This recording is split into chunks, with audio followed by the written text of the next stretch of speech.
funny, in my first playthrough of Elden Ring, I distinctly remember reading this message left by another player. Fortnite. Turns out it was a prophecy, because Elden Ring Nightreign is kind of like Fortnite. Okay, I'm just kidding. Kind of. I mean, you drop in from the sky at the start of the game, and you have to outrun a circle closing in around you, but that's where the similarities end. Thankfully. A ton of articles that you might have missed have actually come out about the game, and in this video I'm going to try and get everyone up to speed. Seekers of redemption, you were chosen, thrown together by forces beyond their control. So, From Software has actually never done anything like this before. They've spun off the Elden Ring IP in a way that they think justifies a standalone Elden Ring title that you'll be able to purchase and play sometime in 2025, and it will exist in complete isolation from your other copy of the game. In a phrase, Nightreign is a PvE, co-op, survival roguelike souls-like, with some battle royale and extraction elements as well.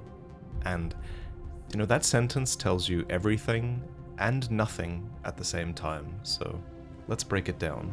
With special thanks to the journalists who have played a demo of the game and written about it, I'm going to try and walk you through a typical Nightreign session from beginning to end, starting with the selection of your character. In Nightreign, you don't create your own character from scratch.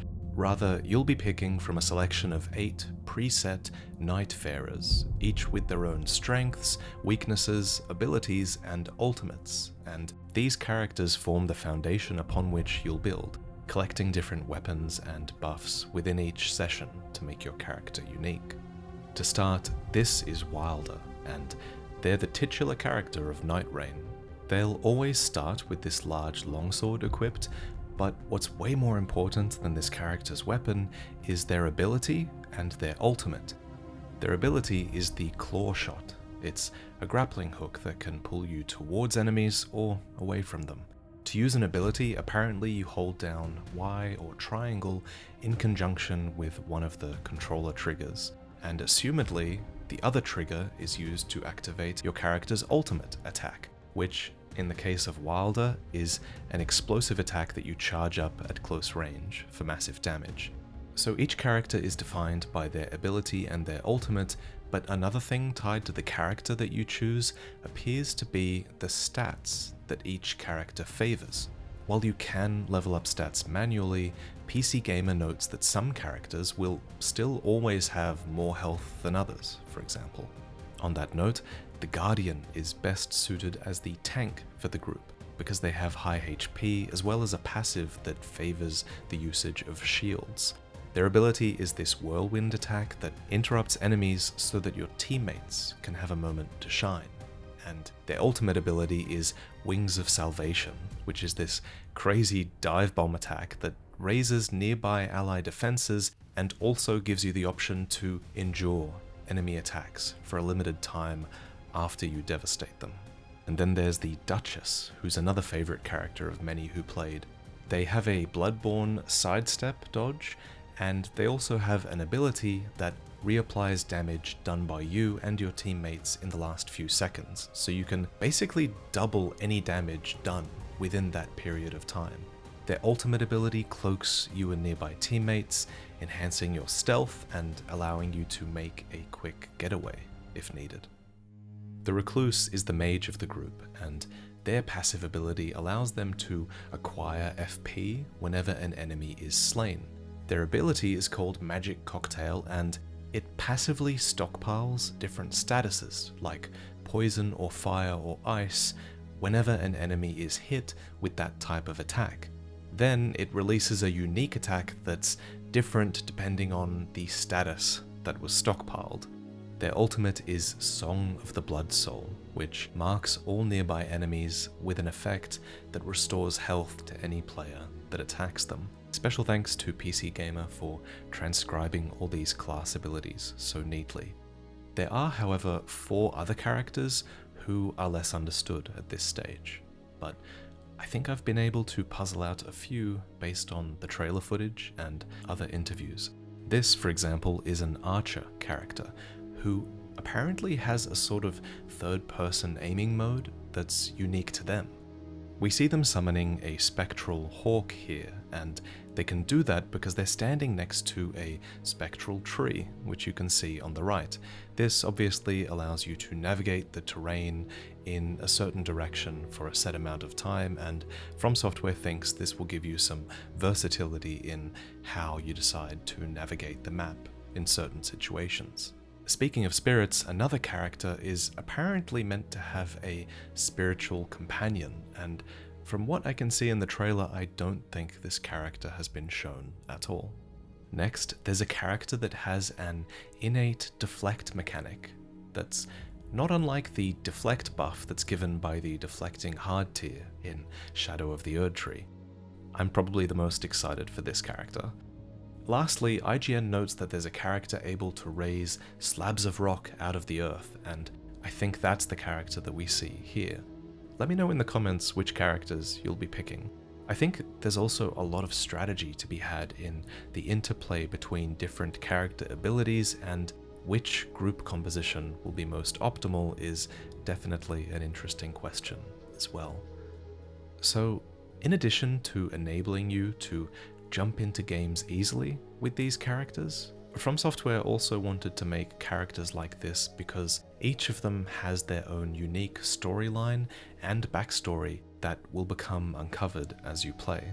After selecting your character, you spawn in at the Round Table Hold, which returns from Elden Ring. Here, the characters you didn't choose will be able to be interacted with, and here you can customize each character in ways that we'll get to a little bit later. For now, let's explain what happens after you jump into a session, which you can either do alone or with 2 others by your side. Note that the password system is returning if you want to play with friends, but playing with randoms is also possible, and you'll have to be on the same platform as anyone else you want to play with. Band together and prepare to claim.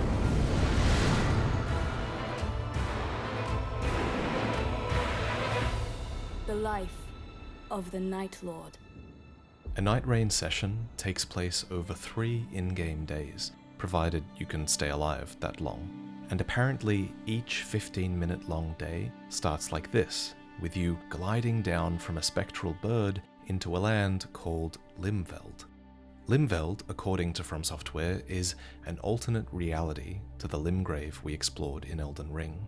It comes across as this distorted reality, with recognizable elements from Limgrave that will be jumbled up with every new session you create. And on top of this, FromSoft notes that some versions of Limveld will be drastically different from others, with meteoric impacts and swamps and forests of rot and active volcanoes that all diversify the landscapes and offer new threats for you to overcome. Once you've chosen a landing location, you'll be on the ground running with this new animation at about 150% speed. Torrent doesn't seem to be in this game, and instead you can climb cliffs and vault ledges with your character, and you can use your new powerful abilities to kill enemies and power up your character even more as quickly as possible. Because each day only lasts 15 minutes, and when night falls, the map will shrink as the night's tide comes closing in. Apparently, you start each run pretty vulnerable at level 1, but before long, PCGamer notes that many enemies quickly become akin to nothing more than trash mobs. Presumably, most enemies in this game are probably meant to just be mown down as efficiently as possible by your characters, as you prepare for the true threats that are to come. One such threat is the appearance of Mohg, who can invade your world and stalk you at random. Little pillager, bent on sacking the lands of gold, I will swat away any and all who dare approach. Defeat invaders like Mohg, and you'll receive a Favor of the Night, which buffs your character in some way. Indeed, defeating bosses is just one of many ways to power up your character during a run. According to PCGamer, loot now includes passive skills like stat buffs and active effects and affinities for certain statuses. Additionally, defeating bosses allows you to sometimes choose from different loot or upgrade options, and in addition to that, loot is also now tiered with that signature color-coded rarity that you'll instantly recognize if you've played MMOs or Diablo. And obviously this is important for this kind of game because it forces you to constantly evaluate new upgrades for your build. I like the idea of a tier system for weapons in this game because it adds variety to your playthroughs. For example, if you don't like using a longsword generally, but then you find a longsword that's like a really high rarity, all of a sudden you're evaluating that weapon in a different light and it might actually be worth using and getting out of your comfort zone in that way. So while armor upgrades appear to be absent in favor of choosing different skins for your character instead, weapon upgrades are a really big part of each run, and the equipment screen now apparently has been simplified to just 3 weapon slots for each hand, so that's 6 in total. What's worth noting though is that unlike in Elden Ring, there are no weight penalties or stat requirements for these weapons, so there's actually no downside to equipping 6 weapons. In fact, it's a really important thing to do because weapons actually now come with passive buffs as well, and these passive buffs will apply to your character even if they're simply equipped, and even if you don't meet the level requirement for a weapon, which is a requirement that some powerful weapons do have. Should you die in Nightreign, you'll be put into a downed state, where your teammates are actually encouraged to damage you in order to revive you.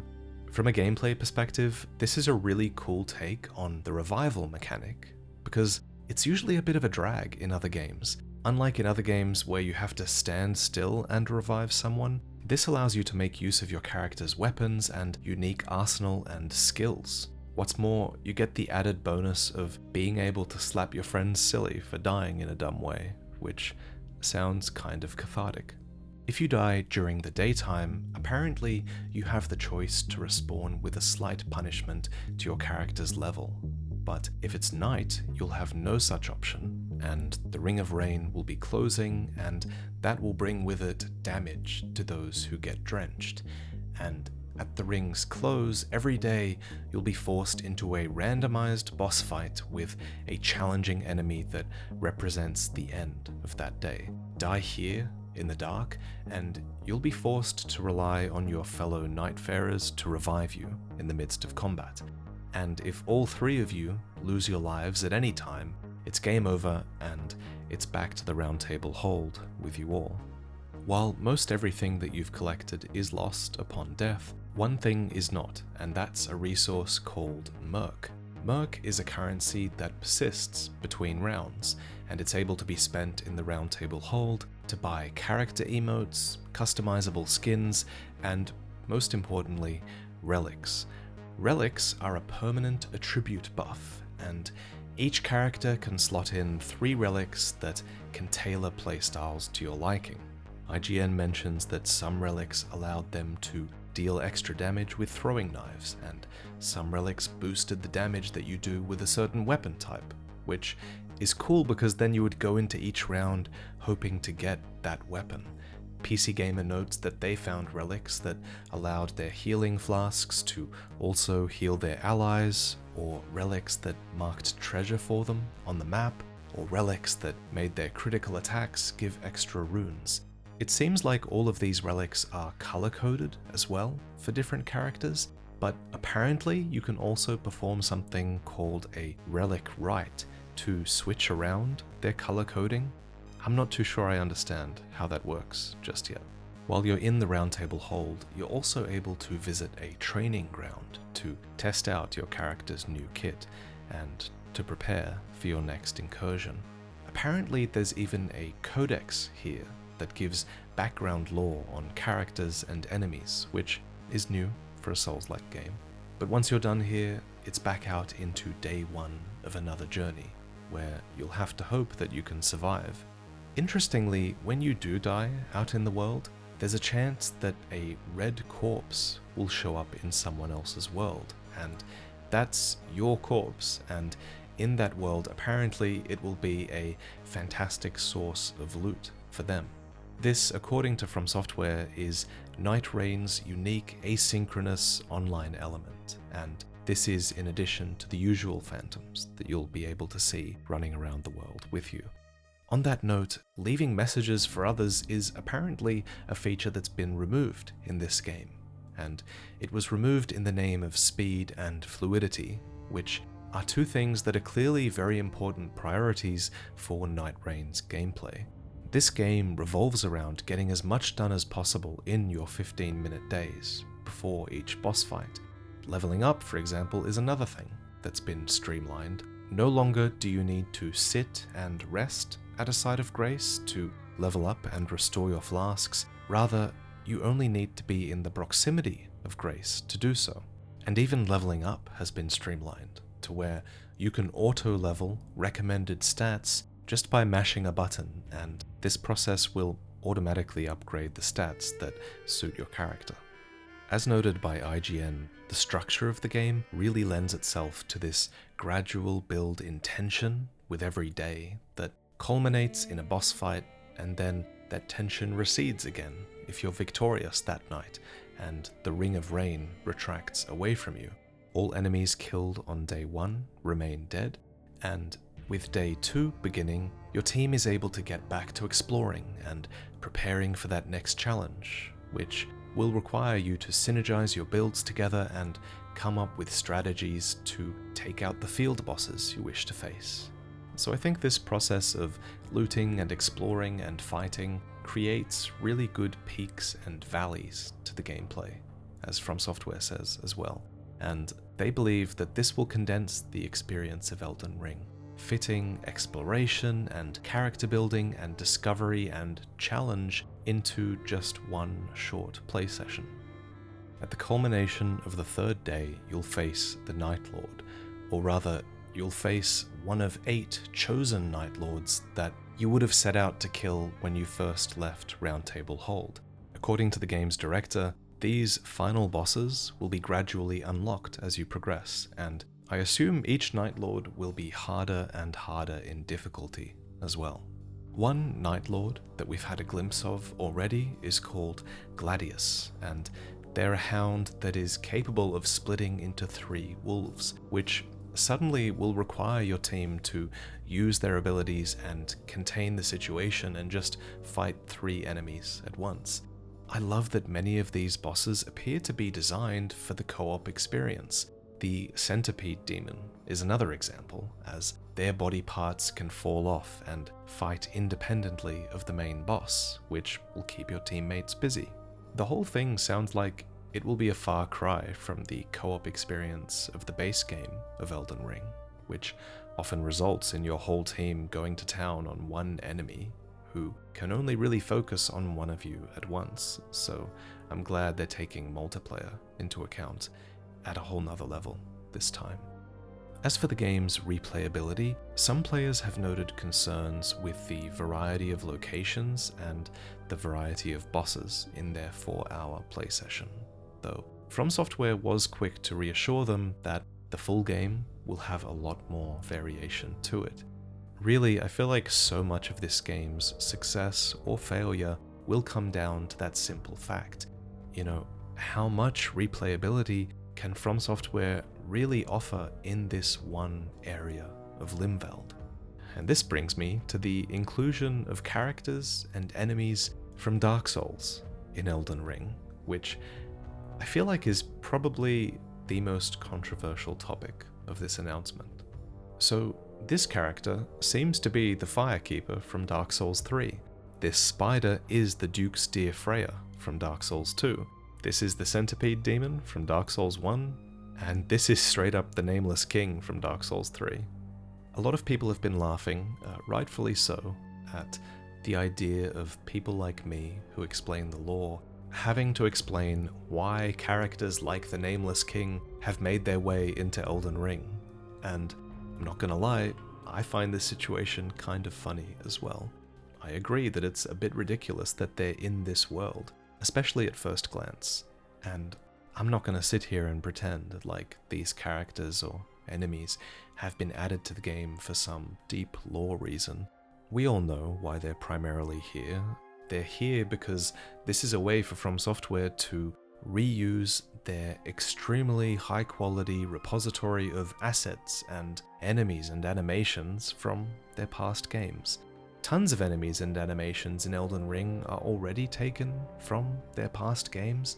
It's a technique that frees up From Software to focus on designing new games and new assets that matter even more than these ones. And I personally don't have a huge problem with that.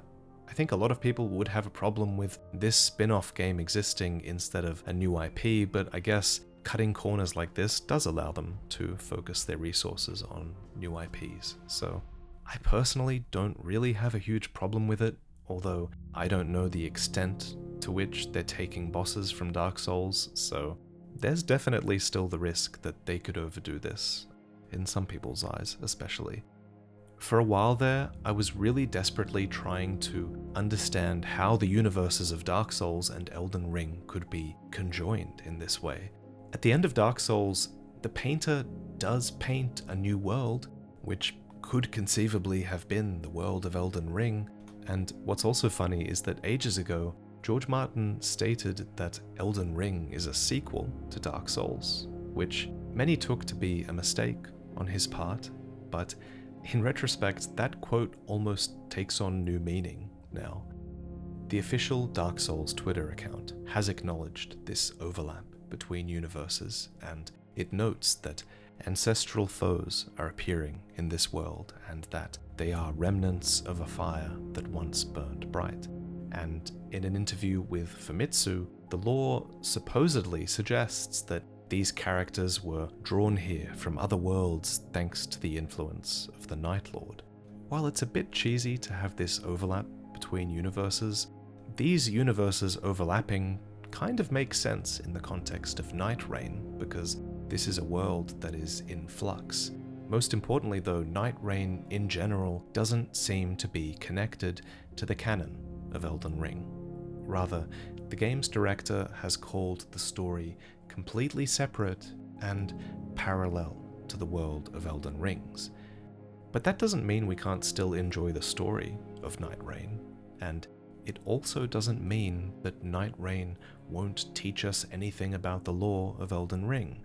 Even if it's a separate story, these events are still occurring in parallel to Elden Ring's canon, and thus they can still potentially offer context about Elden Ring's world. Cut content is a good example, like that's not canon, and yet it gives us context about the world and what the developers are thinking in regards to a lot of these characters and a lot of this lore. These shadowy titans, for example, could give us clues about the dead titans in the lands between. The Night Lord could be related to the Nox, and they could be the Lord of Night that the Nox have been anticipating for eternity. The Round Table Hold is likely in opposition to the Night Lord for good reason as well, and yeah, that's all valid lore even if it's parallel to Elden Ring, I think. What I'm most looking forward to though are the character stories, because I think those stories will be good on their own. So, all in all, I'm excited to see what the game's new director, Junya Ishizaki, cooks up here. This director has taken a risk doing something different with this project, and I think it says a lot about the company that they'd trust a new director with a project like this that no one saw coming. So I'm excited to play it, and I'm excited to die in Limveld and have you guys pick up all the loot that I had on my lifeless corpse. I can't wait. As for my personal thoughts on the game, I'll give those full thoughts when I get a chance to play it, but the reason I'm excited is because this solves the main problem I have with Elden Ring, and that's its replayability. In Elden Ring, once you roughly know where all the items are, replaying the game becomes a bit of a chore because it's just a matter of deciding on the best items for your build, and then you have to commit to this sometimes agonizing speedrun from one side of the map to the other, and there's so many places you ignore in the pursuit of that. It's just harder to get lost and immersed in the world when you're replaying the game. But with Nightreign, you can continuously get lost and immersed in this ever-changing world with ever-changing builds, and I think that's the experience of playing a Souls-like for the first time that we all love. And if this game succeeds, I think it will be because it nails that feeling of playing a Souls-like game for the first time and not really knowing where to go, you know? In Nightreign, that Elden Ring experience of discovery and challenge can be distilled down to this short, punchy play session that you can also share with friends, and I think that's absolutely more than enough reason for this game to exist. And yeah, I think it'll do really well if they nail that randomization aspect and diversity in the world. Also, I really hope that they add some sort of PvP mode to this game down the line, because the pieces are all there, and people joke about Elden Ring having a Battle Royale mode, but unironically that would suit Elden Ring really well with its diversity of options for PvP, and I hope this does well and they keep investing in this kind of game, because this is kind of the foundation for an everlasting, incredible Elden Ring experience from a PvE perspective, yes, but adding PvP would add even more replayability, and yeah, I really hope they go down that road. If you want to learn more, please check out all the articles that I've been referencing in this video. I've got them linked in the description, and I appreciate how much info they were able to get. Please subscribe for more Elden Ring. Sorry I sound so tired in this video. I sleep now.